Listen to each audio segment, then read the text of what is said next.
దేశంలో జమిలీ ఎన్నికలకు సంబంధించినటువంటి ప్రస్తావన మళ్ళీ చర్చనీయాంశంగా మారుతుంది. బీజేపీ మూడోసారి అధికారంలోకి వచ్చిన తర్వాత జమిలీ ఎన్నికలు ఖచ్చితంగా జరుగుతాయని చెప్పేసి ఒక వాదన అయితే జరుగుతుంది. ఇప్పటికే దీనికి సంబంధించి జమిలీ ఎన్నికల సాధ్యాసాధ్యాలపైన కూడా ఒక కమిటీని ఏర్పాటు చేసింది రాష్ట్రపతి, అంటే మాజీ రాష్ట్రపతి రామ్నాథ్ కోవింద్ నేతృత్వంలో ఒక కమిటీని ఏర్పాటు చేసి జమిలీ ఎన్నికలకు దేశంలో ఎలాంటి పరిణామాలు ఉంటాయి, ఎలాంటి ప్రక్రియలు ఉంటాయి, ఏ రాష్ట్రాల్లో ఎలా చేయాలి, ఎన్ని విడతల్లో చేయాలా, లేదంటే మొత్తం దేశవ్యాప్తంగా రెండు భాగాలుగా చేయాలనేటువంటి అంశాలన్నిటి మీద కూడా రామ్నాథ్ కోవింద్ సంబంధించినటువంటి కమిటీ పూర్తిగా ఒక నివేదికనైతే ఇచ్చింది. ఆ నివేదికని కూడా ప్రధానమంత్రికి, రాష్ట్రపతికి, ఎన్నికల కమిషన్కి కూడా ఇచ్చినటువంటి పరిస్థితి అయితే మనం చూస్తూ ఉన్నాం. అయితే జమిలీ ఎన్నికలు జరపడానికే బీజేపీ సిద్ధంగా ఉన్నట్టు కూడా తెలుస్తోంది. బీజేపీకి సంబంధించి ప్రస్తుతం హోంమంత్రిగా ఉన్నటువంటి అమిత్ షా కూడా గతంలో ఒక నేషనల్ మీడియాకి ఇచ్చినటువంటి ఇంటర్వ్యూలో జమిలీ ఎన్నికలపైన కూడా ఆయన కొన్ని కీలక వ్యాఖ్యలు చేశారు.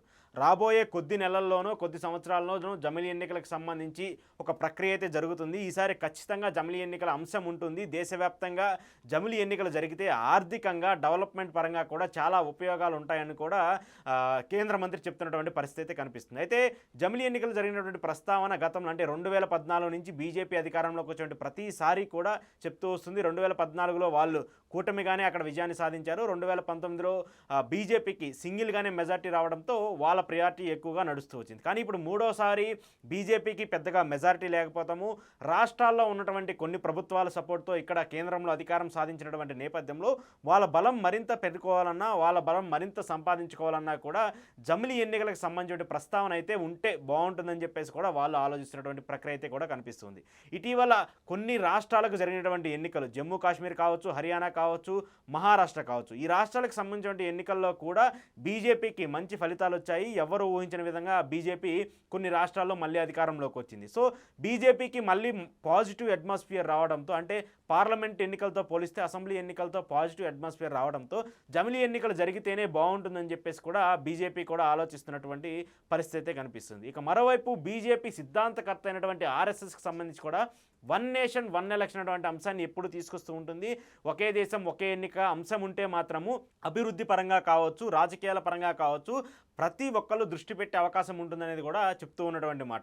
జమిలీ ఎన్నికలకు సంబంధించి వస్తే ఎప్పుడు ఎన్నికలు జరిగినా కూడా, ఏ రాష్ట్రంలో ఎన్నికలు జరిగినా కూడా లీడర్లందరూ, దేశానికి సంబంధించిన కీలక నేతలందరూ, కొంతమంది పార్టీకి సంబంధించిన వ్యక్తులందరూ కూడా వాళ్ళ డెవలప్మెంట్ యాక్టివిటీస్ పక్కన పెట్టేసి, లేదంటే వాళ్ళ రాజకీయాలకు సంబంధించిన అంశాలన్నీ పక్కన పెట్టేసి మళ్ళీ అక్కడ ఎన్నికల్లో ప్రచారం చేయాల్సి వస్తుంది. అక్కడ టైం వేస్ట్ అవుతుంది, మనీ వేస్ట్ అవుతుంది, దాంతోపాటు అభివృద్ధి కార్యక్రమాలకు ప్రధానంగా ఆటంకం కలుగుతుందని చెప్పేసి ప్రధానంగా బీజేపీ చెప్తున్నటువంటి మాట. సో దీనికి సంబంధించి చూసుకుంటే ఇప్పుడు దేశవ్యాప్తంగా ఎలా జమిలీ ఎన్నికలు పెడతారు? ఆల్రెడీ ఇప్పటికే కొన్ని రాష్ట్రాల్లో ఎన్నికలు ముగిశాయి, మరికొన్ని రాష్ట్రాల్లో ఎన్నికలు జరగాల్సి ఉంది. తమిళనాడుకు సంబంధించి మరొక సంవత్సరంలో ఎన్నికలు జరగాల్సి ఉంది. ఆ తర్వాత కొద్ది రోజుల్లో వెస్ట్ బెంగాల్కి సంబంధించిన ఎన్నికలు జరగబోతూ ఉన్నాయి. సో ఇలా డిఫరెంట్ స్టేట్స్లో మళ్ళీ ఎన్నికలు జరగబోతూ ఉన్నటువంటి నేపథ్యంలో ఎలా జమిలీ ఎన్నికలు జరుపుతారు?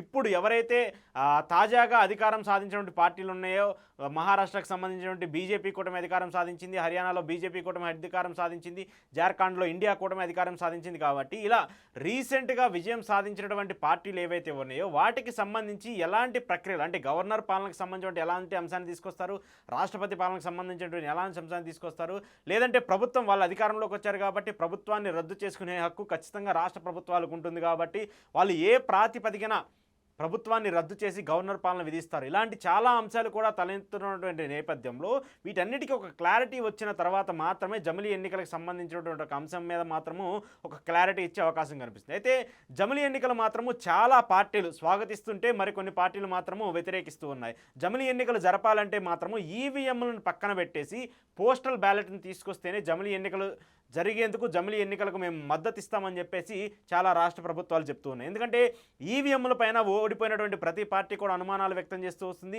ఈవీఎంల పైన ఎవరైతే ఓడిపోయినటువంటి ఉన్నారో వాళ్ళందరూ కూడా ప్రధానంగా ఈవీఎంలను బాయ్కాట్ చేయాలని చెప్పేసి చెప్తూ ఉన్నటువంటి పరిస్థితి వస్తుంది. సో జమిలీ ఎన్నికలు తీసుకొస్తే మాత్రం ఖచ్చితంగా బ్యాలెట్ విధానంలోనే తీసుకురావాలని చెప్పేసి కొన్ని పార్టీలు ప్రధానంగా తీసుకొస్తున్నటువంటి ఒక ఉద్దేశం.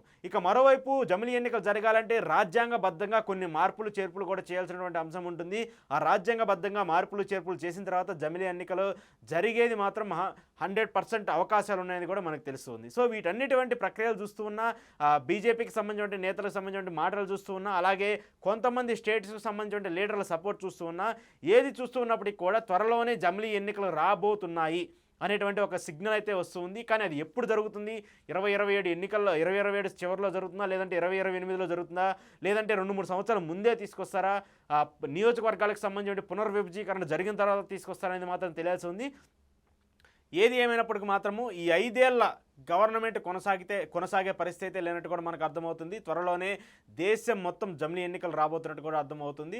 పార్లమెంట్కి సంబంధించి మొత్తం ఒకేసారి చేస్తారా, లేదంటే రాష్ట్ర ప్రభుత్వాలతో అసెంబ్లీ ఎన్నికలు, పార్లమెంట్ ఎన్నికలు 2 కలిపి చేస్తారనేది కూడా చూడాలి.